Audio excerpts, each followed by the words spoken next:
ओम श्री परमात्मने नमः। आदरणीय भक्तजनों, सादर प्रणाम। हम आज श्री भक्तमाल जी में से श्री गोस्वामी श्री विट्ठल नाथ जी की कथा को सुनेंगे, जिन्होंने श्री कृष्ण भगवान को जिस प्रकार नंद बाबा लाड़ दुलार करते थे, इसी प्रकार से कृष्ण भगवान को अपने पुत्रवत समझा।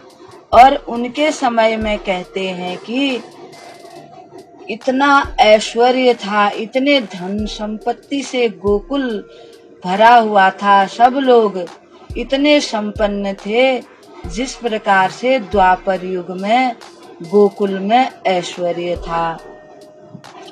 नारायणं नमस्कृत्य नरं चैव नरोत्तमं देवीं सरस्वतीं व्यासं ततो जयमुदीरयेत्।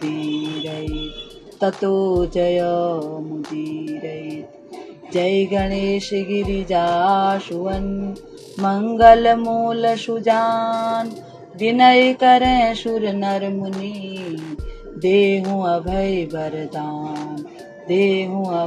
वरदान। भक्तजनों, श्री नाभाजी महाराज वर्णन करते हैं, राघव जी राग भोग नित विभित रहत परिचर्या तत्पर। राघव जी शय्या भूषण बसन रचित रचना अपने कर। राघव जी वह गोकुल वह नंद सदन दीक्षित कोशो है। राघव जी प्रगट विभव जहाँ घोष देखी सुरपति मन मोह है। राघव जी बल्लभ सुत बल भजन के कल युग में द्वापर कियो। राघव जी विट्ठल नाथ ब्रजराज ज्यों लाल लड़ाई के सुख लियो। विट्ठल नाथ ब्रजराज ज्यों लाल लड़ाई के सुख लियो। भक्तजनों, नाभाजी महाराज वर्णन करते हैं कि गोसाई श्री विट्ठल नाथ जी एक ऐसे भक्त हुए जैसे ब्रजेश्वर यानी श्री नंद बाबा की तरह श्री बाल कृष्ण भगवान को वात्सल्य भाव से अत्यंत लाड़ प्यार करके परम सुख प्राप्त करते थे। जैसे नंद बाबा जी, ऐसे ही ये भी मानते थे और रोजाना अपने ही हाथों से भगवान को नहलाना, उनको वस्त्र पहनाना, उनको भोजन कराना, उनके साथ खेलना, ये सब क्रिया अपने आप ही करते थे और तरह तरह के नैवेद्य बनवाकर भगवान को भोग लगाते थे। अनेकों प्रकार के वस्त्र आभूषणों से उनका श्रृंगार करते थे। ठाकुर जी की बड़ी प्रेम से सेवा करते थे और अनेकों पद गाते थे।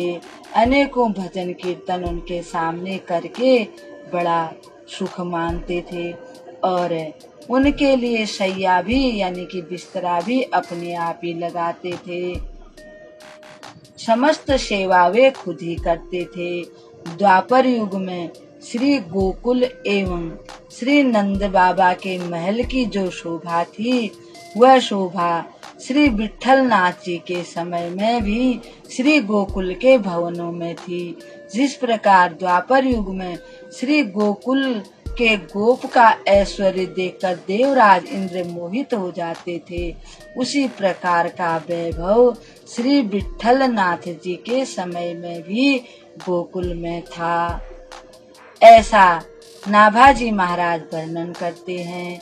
श्री वल्लभाचार्य जी के पुत्र श्री विट्ठल नाथ जी के भगवत भजन के बल से कलयुग में भी द्वापर जैसा मालूम होने लगा था तो कलयुग, परंतु ऐसा लगता था कि जैसे भगवान साक्षात विराज रहे हैं और द्वापर युग ही है।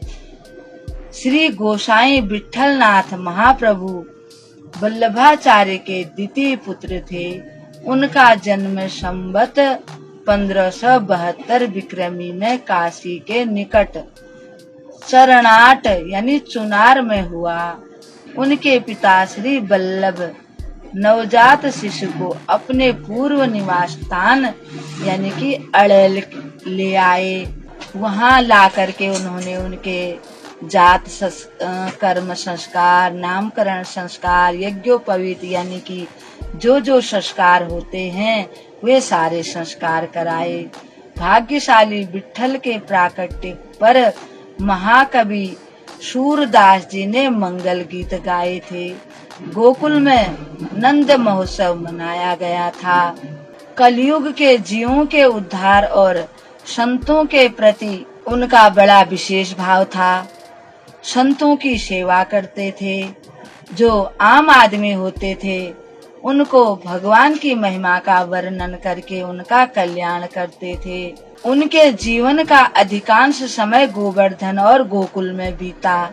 अपने पिता द्वारा निर्धारित भगवान की 8 झांकियों के अनुरूप विधिवत सेवा करके भक्ति रसामृत का आस्वादन करने को ही उन्होंने श्रेय मार्ग स्वीकार किया। श्री विट्ठल नाथ जी ने पुष्टि मार्ग के विकास और प्रगति में बड़ा योगदान दिया। महाकवि सूरदास, नंददास, कुंभनदास, परमानंद दास, चतुर्भुज दास, शीत स्वामी, गोविंद दास, कृष्णदास की कविता को अष्टपदी पवित्र गद्दी पर प्रतिष्ठित कर उन्होंने भक्ति का रस राजत्व सिद्ध किया। अष्टछाप उनकी कीर्ति की अमरलता है। संवत 1642 विक्रमी में गोवर्धन की एक कंदरा में प्रवेश कर उन्होंने अपनी जीवन लीला को समाप्त किया। नाभाजी महाराज इस प्रकार से वर्णन करते हैं। गोस्वामी श्री विट्ठल नाथ जी की जय हो। भगवान श्री राधा कृष्ण की जय हो। भक्तजनों, अब हम इस कथा को यहीं पर विराम देते हैं। कल भगवान की एक और कथा के साथ आपके सामने उपस्थित होंगे। तब तक के लिए हम आपको प्रणाम करते हैं। ओम श्री परमात्मने नमः।